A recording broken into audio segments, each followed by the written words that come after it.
Hey everyone, welcome back to another episode of the Rep Path Leadership Series.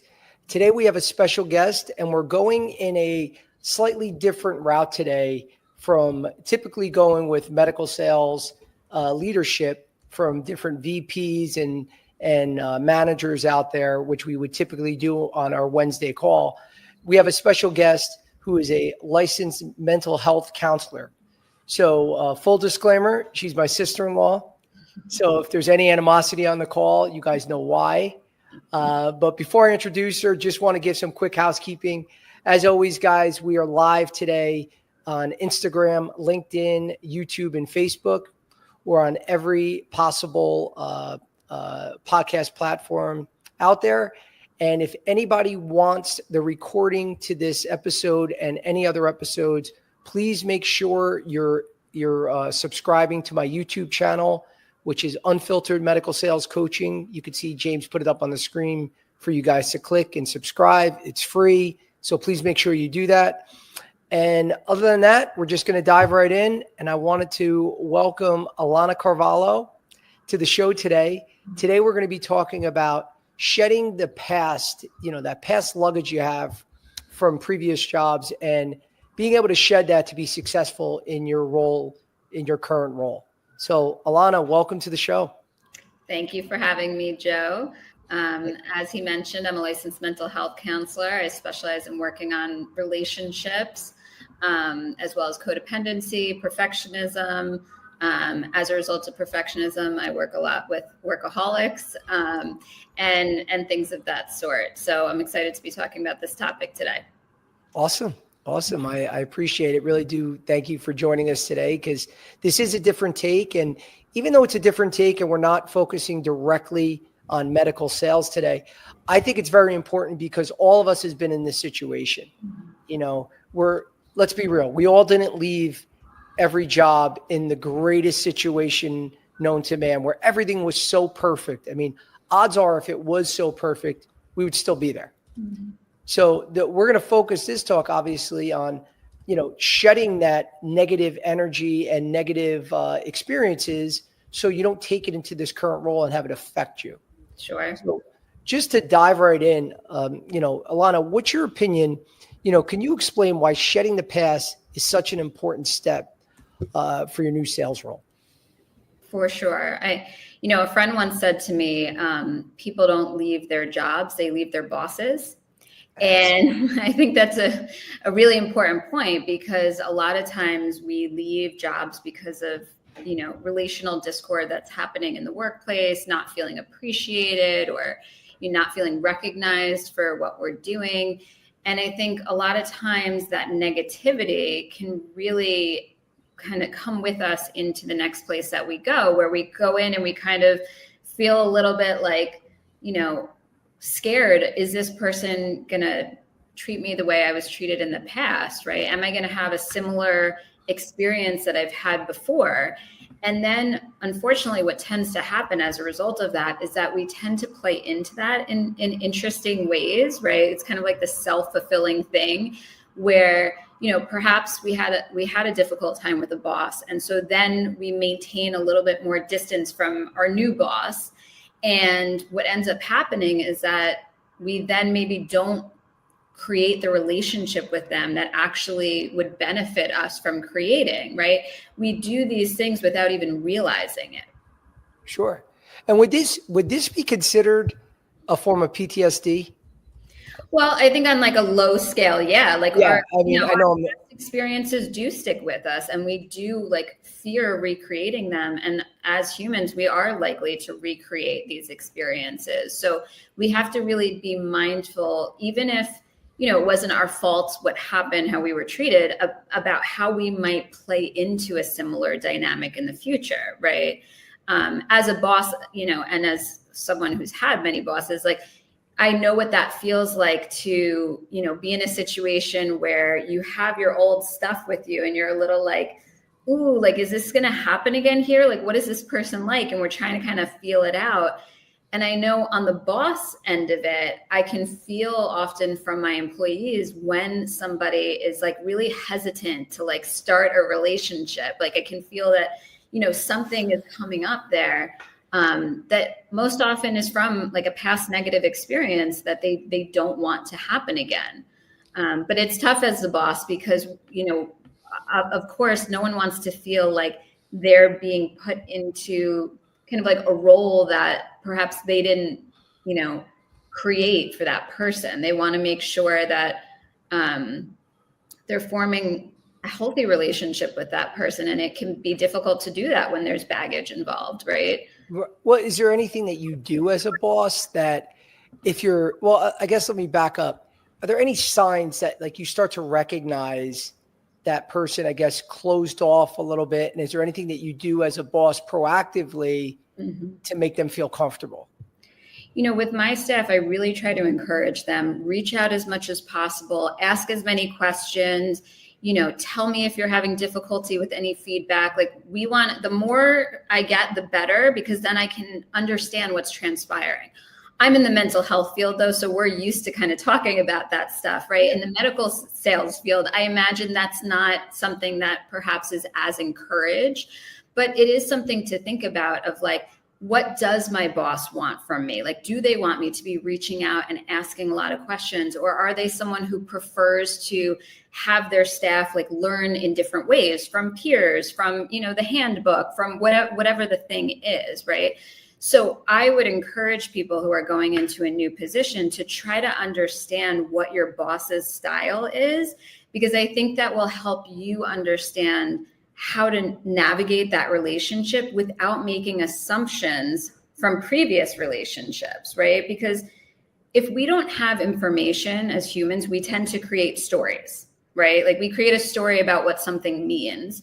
So we're likely to assume that one behavior means a certain thing, and we're more likely to do that based on our past experiences, right? So instead of just doing that all in our head, it's very important to get into the habit of having more communication with people so that we can understand what it is that they're looking for, and also sharing with them perhaps what we're looking for. Sure. And what would be some of those common roadblocks that employees carry from one job to the next?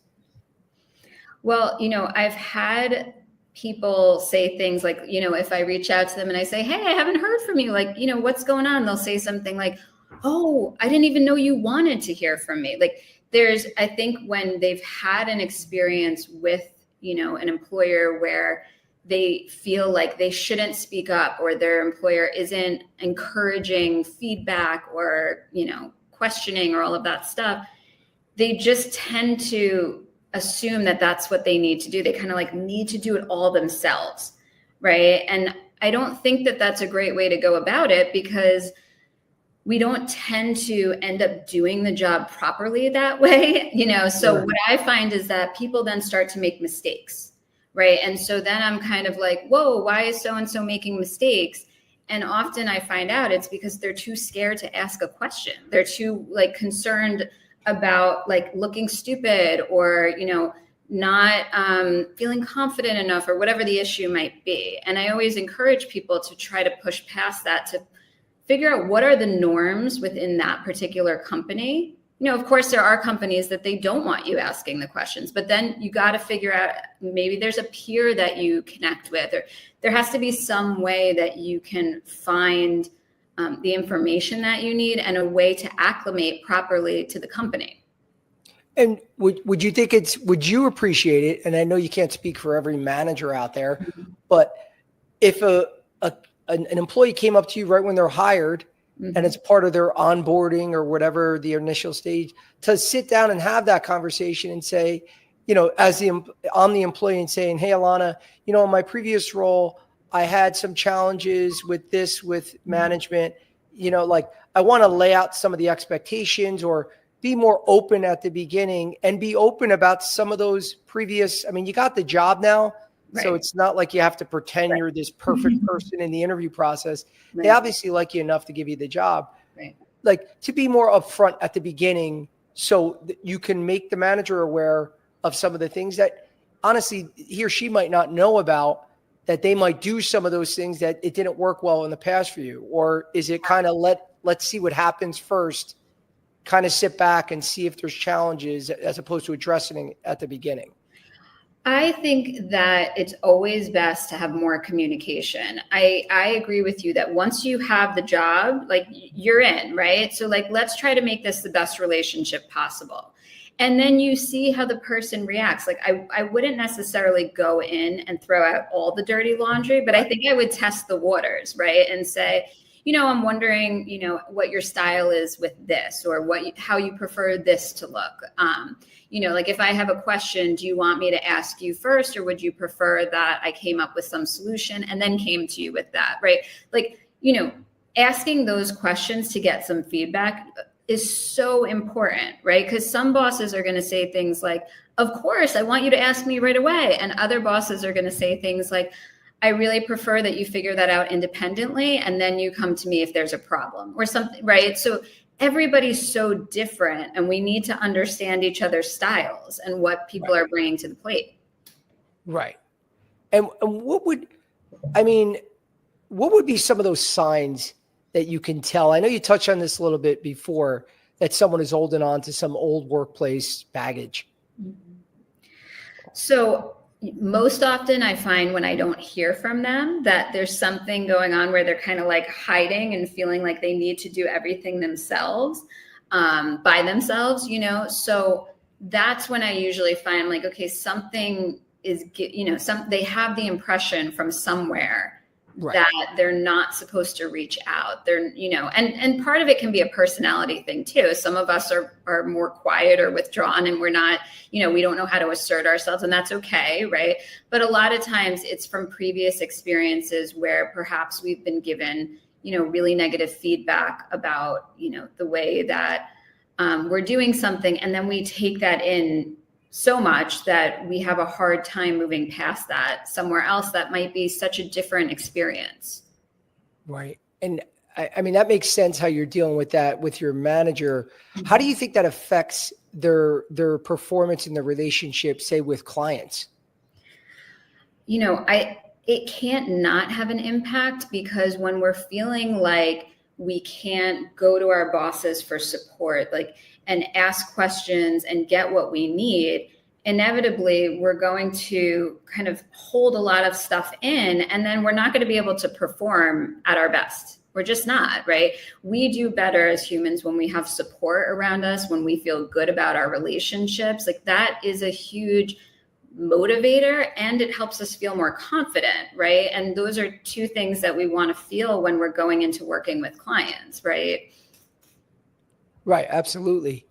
Absolutely. I mean, it's, I think that, I'm trying to think, because I'm trying to relate this, even though it's not a medical sales talk, because the only reason that is a little unique in this space is that reps are alone in the car a lot. Sure.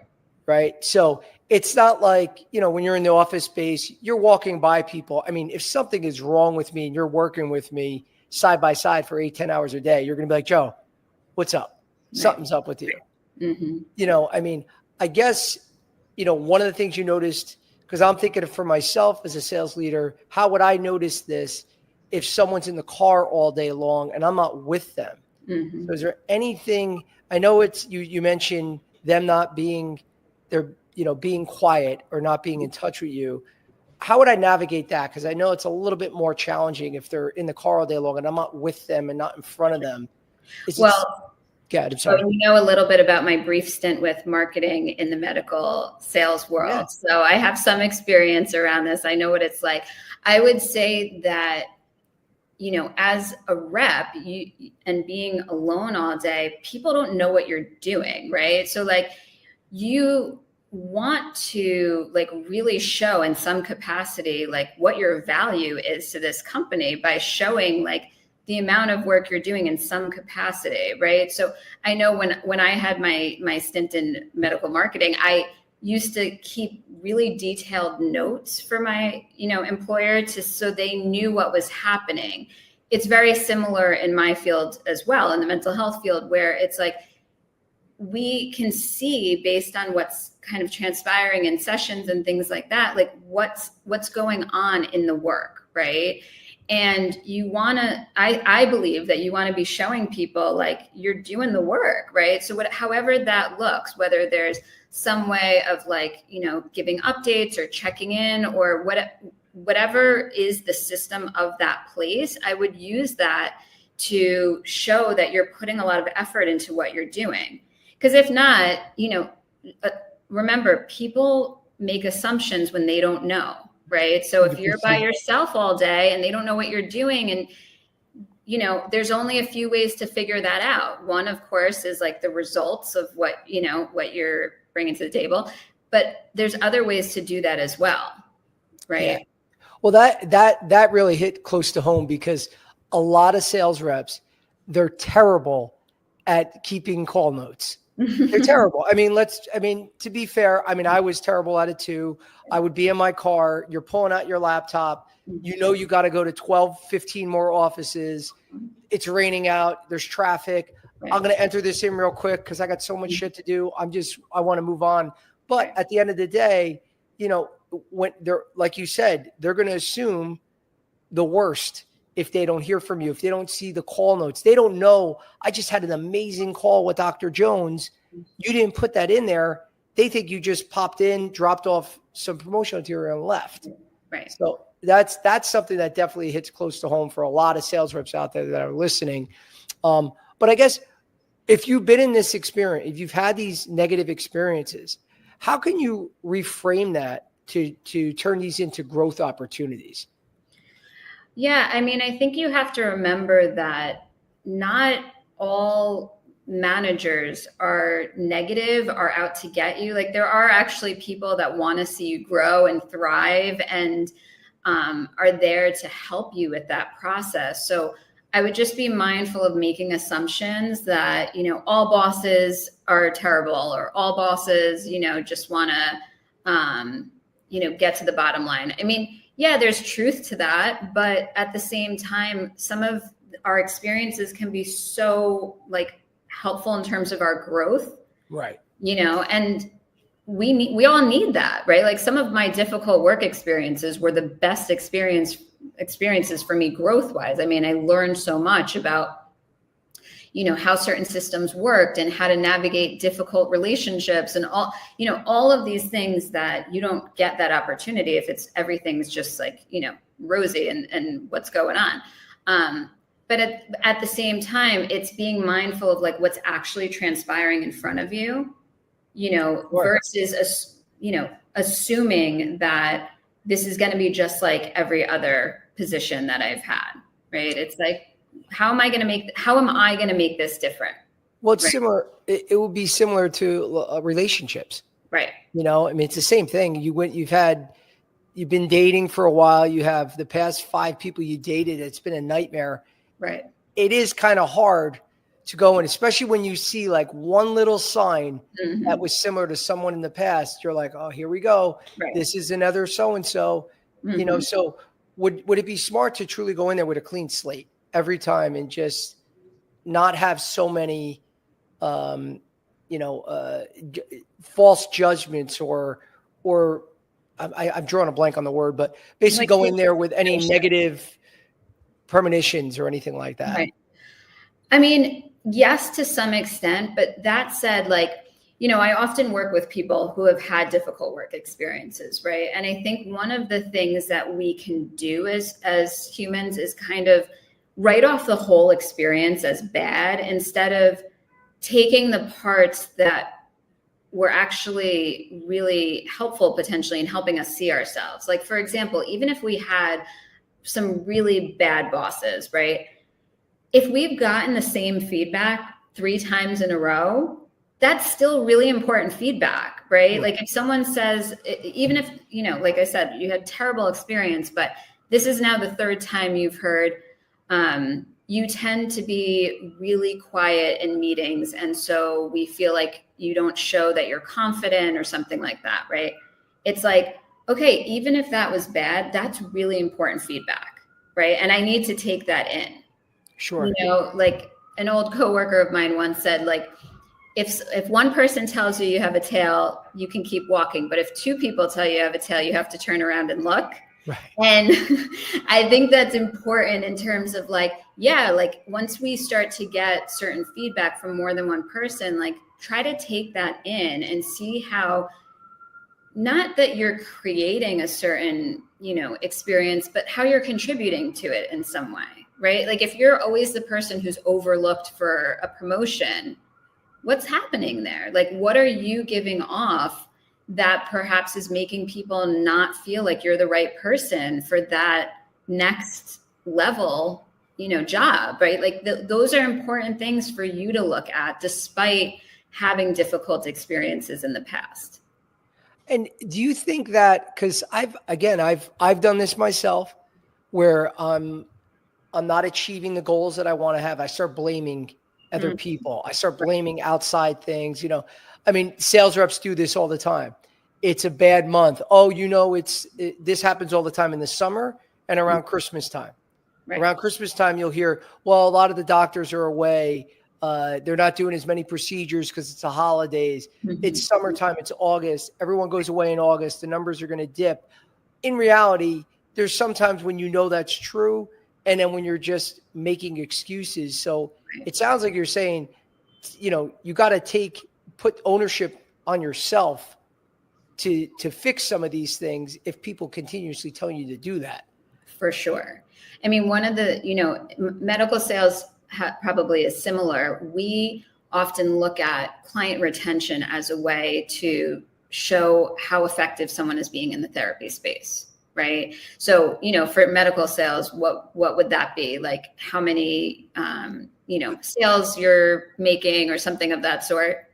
Yeah. I mean, the number one thing, they're going to look at your numbers. Right. Exactly. Your numbers are everything, but say in a realistic situation where you're launching a product, right, it's going to take time to grow that. So if it takes sometimes 6-9 months, a year, so you don't have the numbers, they're going to go back to, like we were talking about before, looking at your call frequency, checking your call notes, like all these things you're in control of. So they can easily do that. But Gad, I'm sorry. Right. No, and I'm just saying, like, because similar to like, your boss isn't necessarily going to be in all your meetings with your, your doctors and whoever. I can't be in the sessions with my therapist that I hire. Right. And so we have to go by things like, numbers and retention and, all of that kind of stuff. It helps us understand what's happening, where the disconnect is, right? And if in these types of positions, there's always going to be a natural ebb and flow, right? Like you're not always going to be on this sort of trajectory where things are always going up, right? Like things usually, it's like you get some clients, you lose some clients, like that happens, right? But at some point, it should be steadily increasing, even though there will be dips in it, right? Sure. Like somebody who's building a practice shouldn't suddenly have 0 clients like 2 years into it, right? They might lose like 2 clients or a few, but they're generally going to be okay, right? So you guys probably have like a similar thing in whatever the format is, right? Oftentimes therapists will say things like, oh, well, like, just like you said, oh, it's summer. Oh, it's the holidays. There's always, oh, that's why I lost like this group of people. And I always say to them, what was the feedback? What did they tell you is the reason they're leaving, right? And if the therapist isn't asking that question, that to me off the bat feels problematic, right? But oftentimes we get some generic answer like too expensive, like I my finances changed. Like that's the most common generic answer when someone doesn't want to tell us what's like really happening. Not that that's not true, but there's other reasons too. It's usually an objection or just a smoke screen. Right, exactly.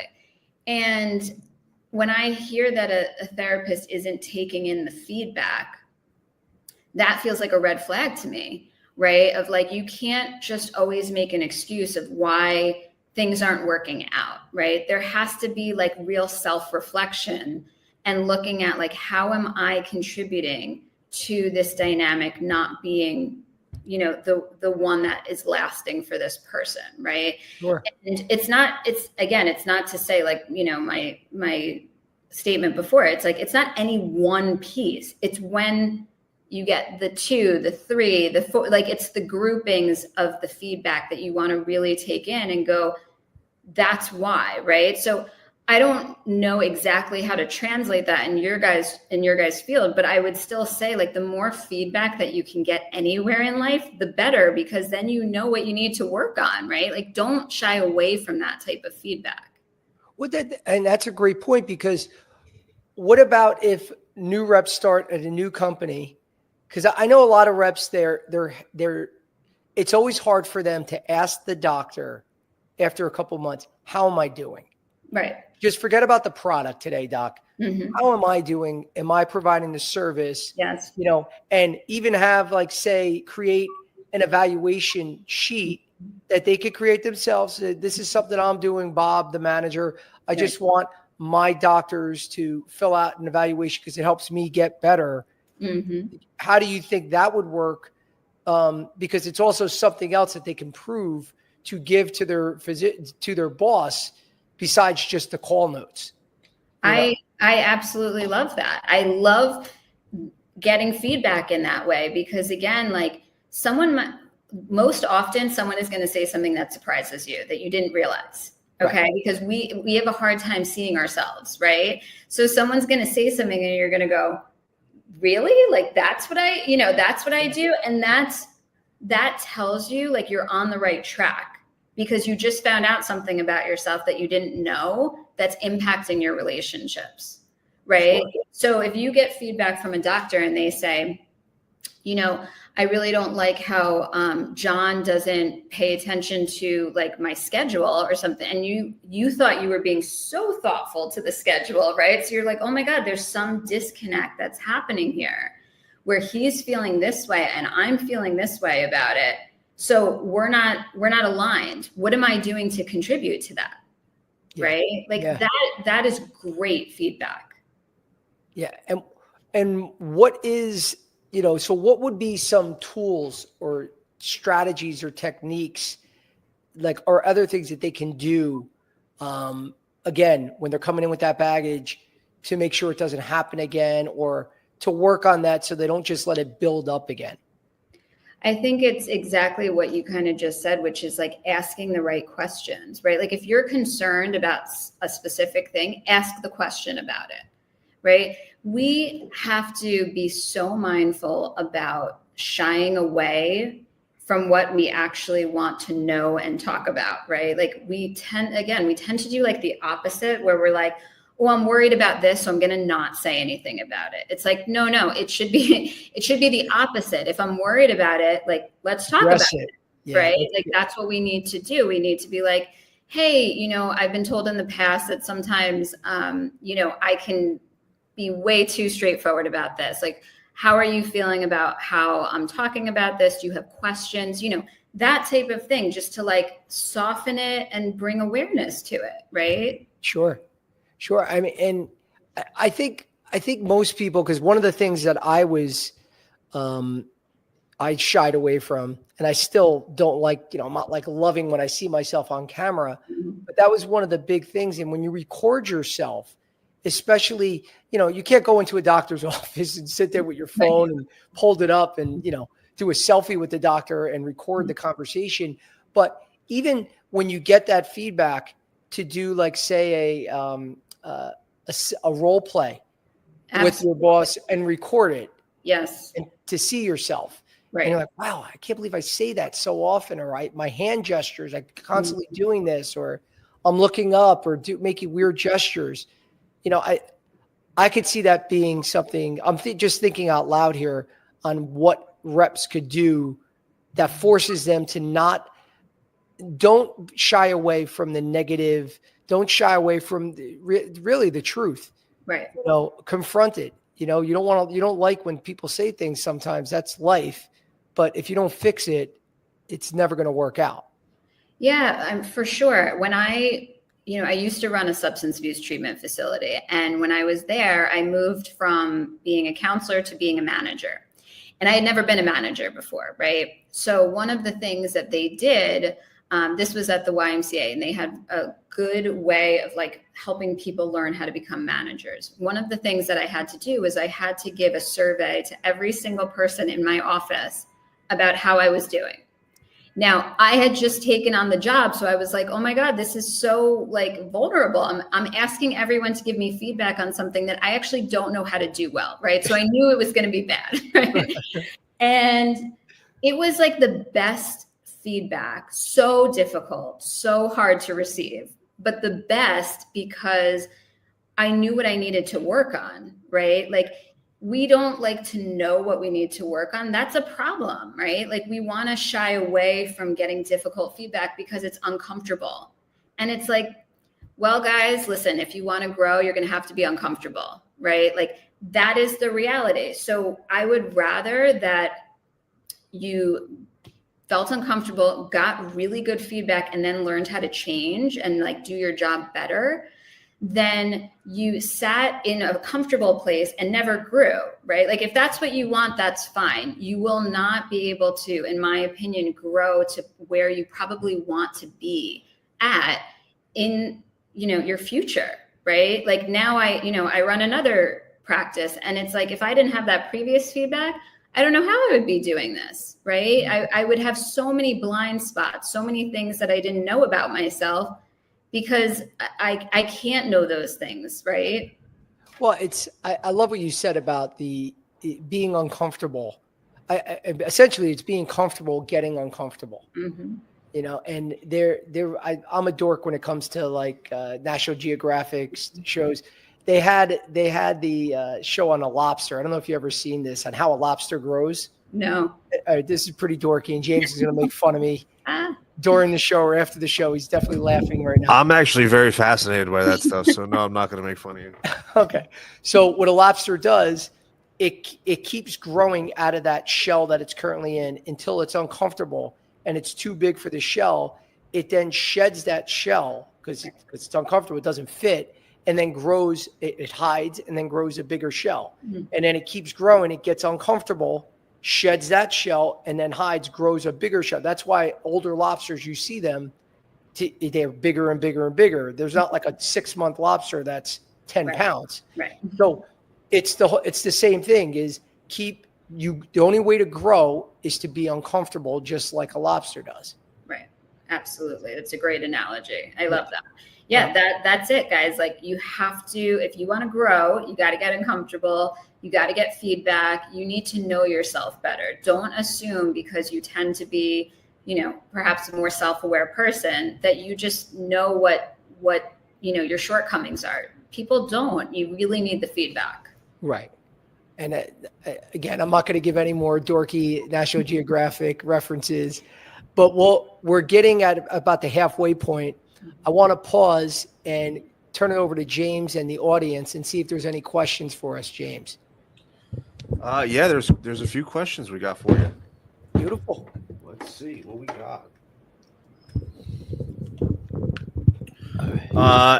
They're looking pretty mostly in the med sales device because that's who's listening to the show. But how do you stay motivated when your territory feels tapped out? Is for you to address first, Alana, and take a stab at it, or no? Well, although I can't speak directly to the medical sales piece of it, I would say it's kind of like anything else in life where I think that when we're feeling defeated, we're going to be defeated. You know what I mean? So if we're feeling like I'm not going to be able to do this area is too saturated, I would imagine that the mindset then informs our behaviors. Like we go in with like a little less excitement, a little less motivation, not feeling so confident. So I would just be mindful about that feeling. That's true in so many areas. Like some people will say like, why should I become a speaker? There's so many speakers, like the field is saturated. And it's like, yeah, and you can bring your own flavor to it. And that might be the one they're looking for, right? Like you will find the right audience for the thing that you are trying to, market or sell. Yeah.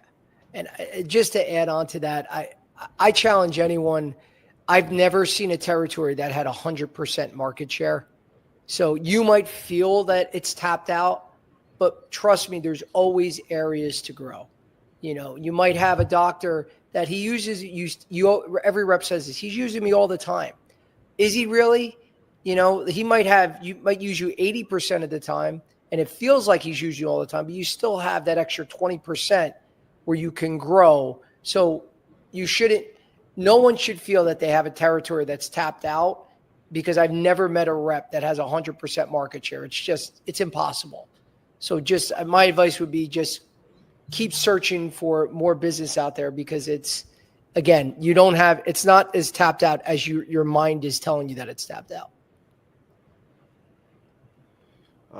We have, I overthink a lot. How do I let not one bad call or a tough day spiral? Well, the reality is we're all going to have tough calls, bad calls all the time. You know, like that is the reality to all of the work that we do. There's times I'm with a client, I'm like, that wasn't the thing I wanted to say, you know, like it happens. We have to be mindful about that perfectionistic thinking of like, it needs to be right 100% of the time. It's like, no, we're going to have bad days. We're going to have bad times with clients. You know, all of that stuff is going to happen. And our job is to learn from it and figure out how we can improve the next time, right? That doesn't mean, again, that we're going to do it 100% the next time. It means that we're going to keep growing and learning, right? And that's what working on perfectionism is about, is that we don't hold ourselves to these standards that one bad call means, you know, I suck at what I'm doing and I should get out of the field. It's like one bad call is just that. It's one bad call. And then we have to keep it moving. Well, because you're bringing up perfectionism, and not to dive in here, but should we strive for perfectionism? No. Don't strive. It's like it actually. My mentality. I'm sorry. Yeah. I'm thinking like strive for the 100. Strive for a perfect score, and if you fall short, then that's okay, because it's still a win. Or you're saying no, don't even get perfectionism out of your head, because I don't want to steal your answer, but please tell me what you were going to say. Yeah, I think that perfectionism is like it's the killer of like our motivation, our confidence. Like people think that you need to have your, you know, expectations, desires up at like 100 to be good at what you're doing or to like get a lot done. But that's actually not the case. Like when we tend to lower the bar for ourselves, we actually tend to do better because we don't feel so much pressure, right? It's like we put too much pressure on ourselves. Like, you know, I always tell the story about how, because I was very focused in school on like getting straight A's. That was like very important to me, right? And one day I was sitting in graduate school, and I tell this story because it occurred to me that I was there to learn and not just get A's. And that was like a novel learning experience, because I was like, oh, school is about learning. Oh my God, right? Like I thought it was just about achieving and getting the A and moving on. And that changed like my whole relationship to it at that point, right? And I think it can be similar even when there are things that we're striving for. Like just because you take down the perfectionism doesn't mean you stop striving, right? Like I'm just as motivated as I was before, but I'm just enjoying what I do more. Right? Because it's not so heavy. It's lighter. It's more enjoyable. Right. And would you, I mean, I totally agree. Would you say for that rep that's having not achieving perfectionism, having that bad day, is there a good note taking that you should take, okay, this wasn't a good day because of X, Y, and Z. So this is something like I want to work on or try to fix, and actually write down what was wrong? Or is it okay just to say, okay, make a mental note, I'm not going to do that approach that time with the doctor, I'm going to fix that? I think either of those are great. Like I love when people journal about things. It depends on really like the way that you process, right? Like some people are like need to write down, and that helps them remember and process. And other people, they're kind of like, got it, right? Like I see what happened, I have internalized it, and next time I'm going to do it differently. And it's like, great, you know? Right. Okay. Perfect. And Joe, don't ever think you're jumping in the questions. Steer the show, my friend. Oh no, thank you. Yeah, if you want to elaborate on any of the questions. We have, what are some ways to reset after rejection?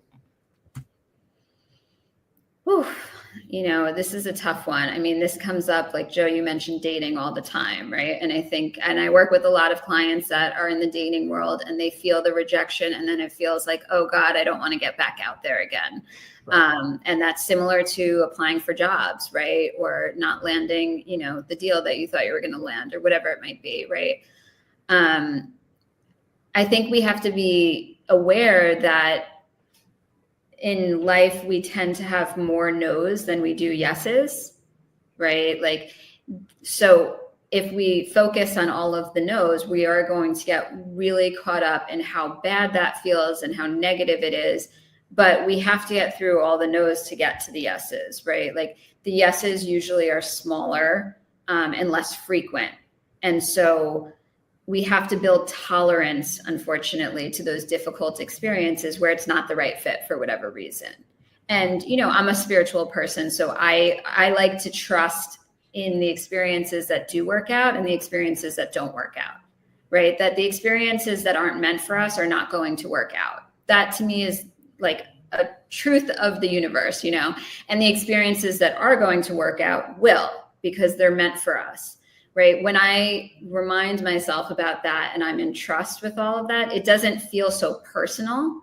It feels much more like, yeah, this is the way life works. We get things that we're supposed to, and we don't get the things we're not supposed to. And all of that is up to a power higher than ourselves. That's definitely a great approach to it. Definitely, because as you're saying this, I picture my stress level on how I let things bother me. Again, the older you get, I think you realize that I actually listened to a really good talk with, what's his name? Mr. Wonderful from Kevin O'Leary. Yeah. Kevin O'Leary. Yeah. From Shark Tank. And he's in his 60s now. And I listened to, he was on a podcast or during an interview, and he said it really was impactful for me because it really hit home.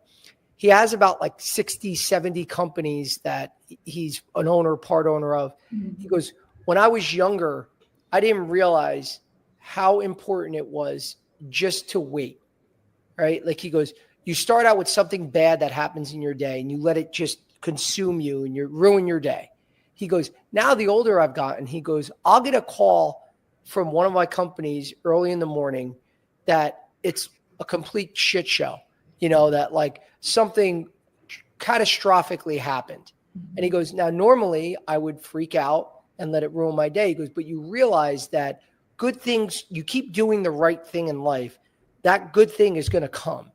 He goes, and then by the end of the day, I find out that one of my companies sold for 10 times the value that we thought it would sell for, and he's like, and all of a sudden now it's a great day.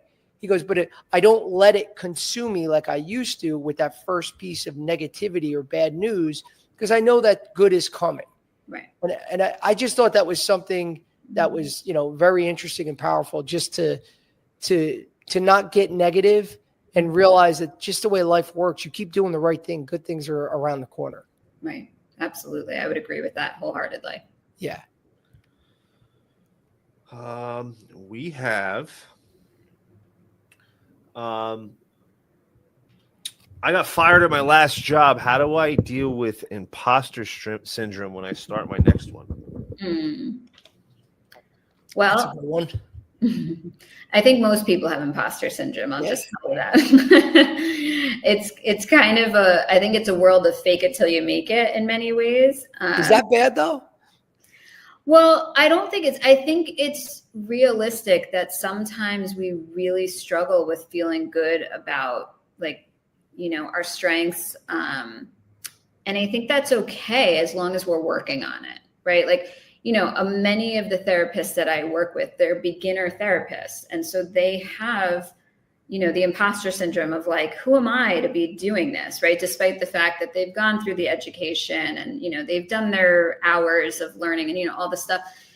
And I think that that's kind of an appropriate place to be at in some ways when we are new or we've had a difficult experience. But the idea is we have to allow ourselves to know that the reality is we don't know everything. Even when we're an expert in something, there's still things that we have to learn all the time, right? And I think we fail to understand that sometimes as a society. I think, we tend to have these naive ideas that like we become an expert and then we know everything on whatever the topic is. And it's like, no, we become an expert and we still learn and grow all the time, right? So I think it's about, again, shifting that mindset around there's a perfectionism hiding in that, right? Like I need to do this perfectly. I need to be amazing. I need to be the best, versus like I'm a person who's growing and learning. And so I might not be the best at what I'm doing yet, and that's okay. But I can be good enough for where I'm at right now and continue to grow, right? Right. No, I absolutely agree. We have. Do you have any quick exercises or daily practices to help get prepped for the day? Sure. I mean, there's so many. It totally depends on like your practice, what you like to do. I mean, I have a lot of clients who love to meditate in the morning, which I always think is a wonderful way to start the day. I have people who purposely don't look at their phones in the morning because that feels like a negative way to start the day. Like I think you have to kind of attune to what feels right for you, right? Like if a workout is what helps you feel alive and excited in the morning, great, then you do your thing. If it's a spiritual practice, some people like to pray.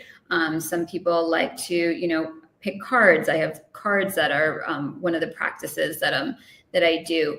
All of that stuff to me, it's like, again, it's about knowing yourself. So what is the right practice for you? Do you like to journal? Do you like to, have a cup of coffee? All of those are totally perfectly fine ways to start your day if it's right for you. Yeah, I mean, I definitely agree with the working out in the morning, because that's, for me, I'll go on a run every morning. And while I'm on my run, even though I'm not sitting there in Zen meditation as I'm running, I'm thinking about what I have to do.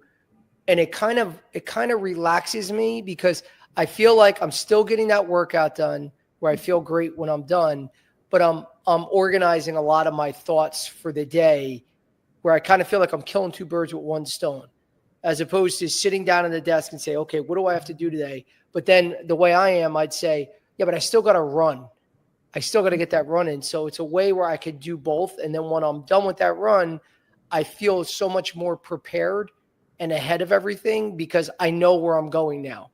Even though I have my days prepared ahead of time, I still am mentally preparing what I have to do. Right. So 100% agree with that. Yeah. Well, here's a good one that hits home for me. I struggle really badly with ADHD. What are some tips to stay focused throughout the day? Well, I think that if you struggle with ADHD, I hope that you've had some sort of therapeutic intervention, because for me, it's really important that, obviously this is on a spectrum. So some people have minor struggles, some people have much bigger struggles, but some people need executive functioning coaches, right? Like some people need medication.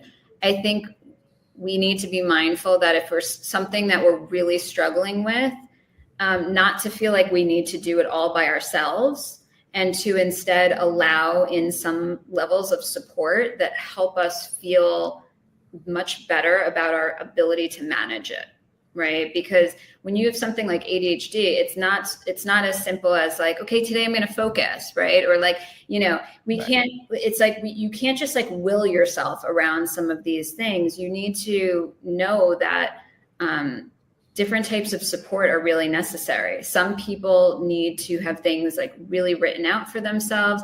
Some people need to be able to stop and take breaks. Everybody has like their own way of doing it, but you may need someone like an executive functioning coach or a therapist to help you figure out what those ways are for you. Right. Yeah. I mean, I have no experience with ADHD, so I can't chime in, but that all sounded great to me. It makes sense. Yeah. Yeah. Mental health is no joke. Like, it's not like we need to overinflate it, but we have to take it seriously of how it's impacting us, right?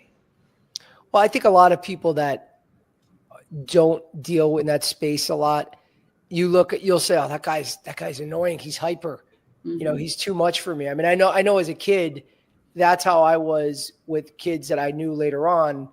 You don't know. You're a little kid. Right. You're like, oh, that guy's very hyper and, high strung or whatever. That kid's always hyper in class. And you have no clue, how impactful and how serious that is, especially as you get older. Go ahead. I'm sorry. I mean, but it is serious.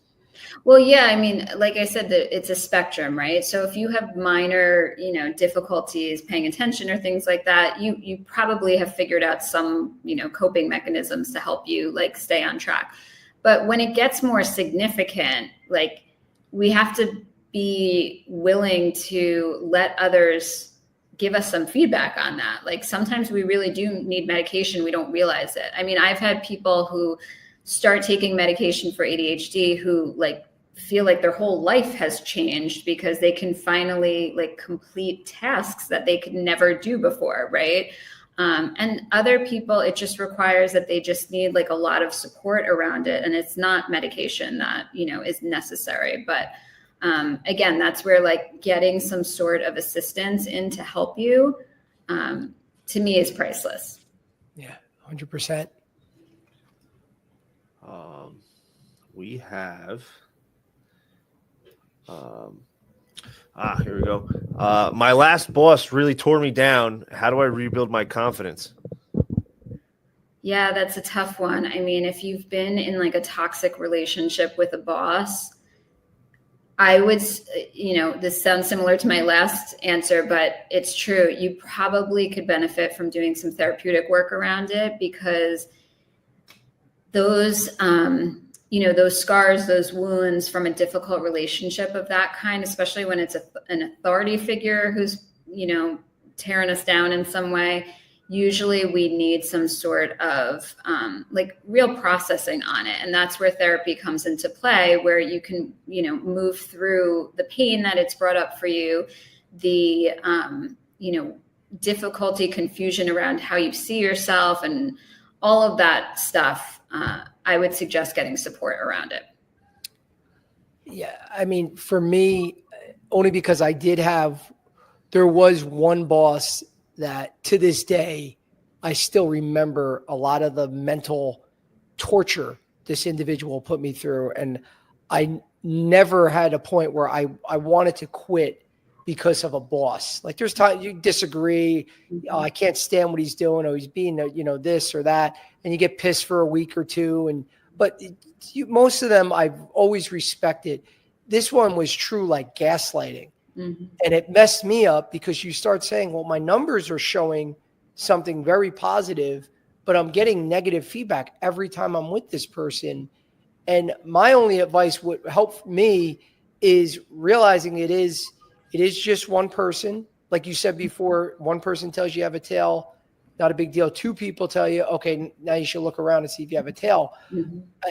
If it's one person, try to take it as that. Mm-hmm. And especially if you've had bosses in the past, usually if you had positive outcomes with this, don't let this person ruin you, because I know I let this stay with me for a while and I felt like I was just not that good of a rep at the time because of this person. And until I started to get positive feedback from the new boss, then I started to feel good again. But I let months go by that I was really in like this mental torment. It's just not worth it. Not for one person, because there's a lot of idiots out there in plain English. I mean, you can't let them ruin you.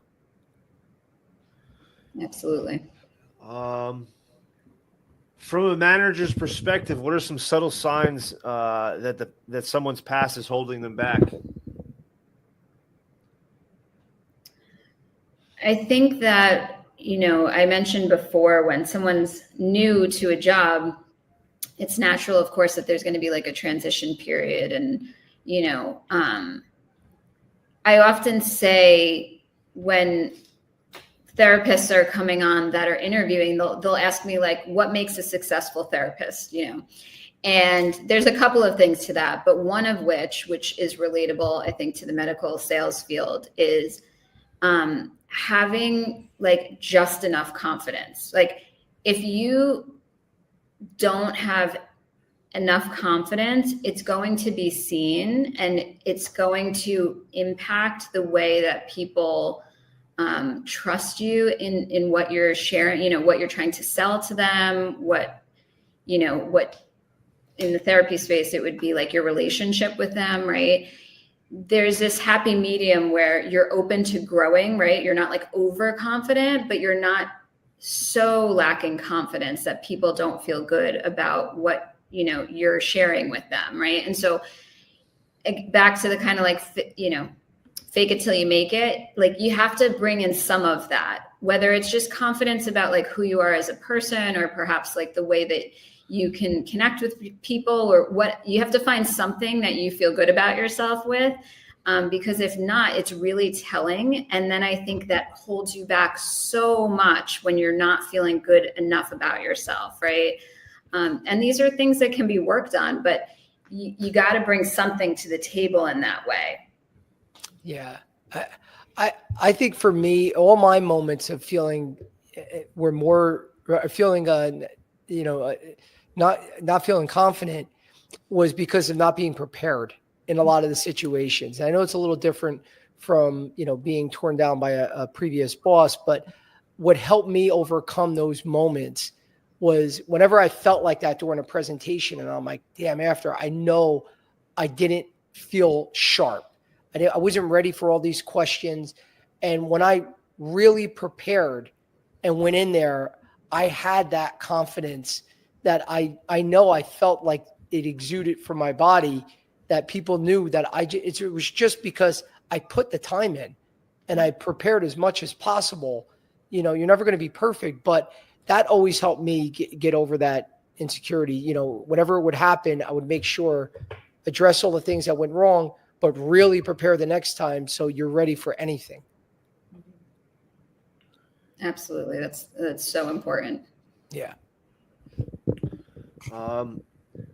I know I should let go of the past, but how do I stop replaying old mistakes in my head? I really struggle with it.